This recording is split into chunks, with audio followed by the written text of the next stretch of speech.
এরপরে আমি তার জন্য আহ্বান রাখছি আমাদের আজকের ব্লক কমিটির সম্মানের সাধারণ সম্পাদক ইব্রাহিম ভাইকে আমি একটা সম্বর্ধনা দেওয়ার জন্য অনুরোধ করছি। আমাদের সবাই উপস্থিত আমাদের কেন্দ্রীয় কমিটির সাধারণ সম্পাদিকা ভাষণ, তাই আমি এখন সংক্ষেপে ডাক্তার সাদিক আলী ভাইজানকে ভাষণ রাখার জন্য অনুরোধ জানাচ্ছি।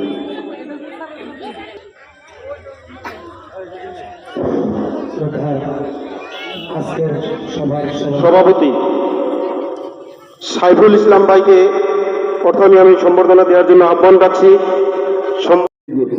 এক কথাই শেষ, মুসলমানরে কংগ্রেসে ভালো পায় না, কংগ্রেসে ভালো পায় না দেখে আমাদের সমস্যা সমাধান করার জন্য আমরা ব্যক্তি মিলে জন্ম দিই নাই, ব্যক্তি মিলে যদি জন্ম দিছিলাম আমার সমস্যা যদি সমস্যা চিন্তা রয়েছে চিন্তা থাকবো।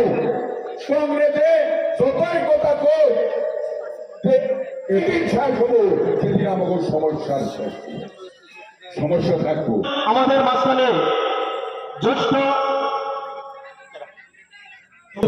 আয়োজক সমিতি আমাদের সত্যিকারই বলতে গেলে আমাদের প্রাক্তন জেলা পরিষদ শহীদুল ভাই, তিনার মেয়রতে হয়তো আমরা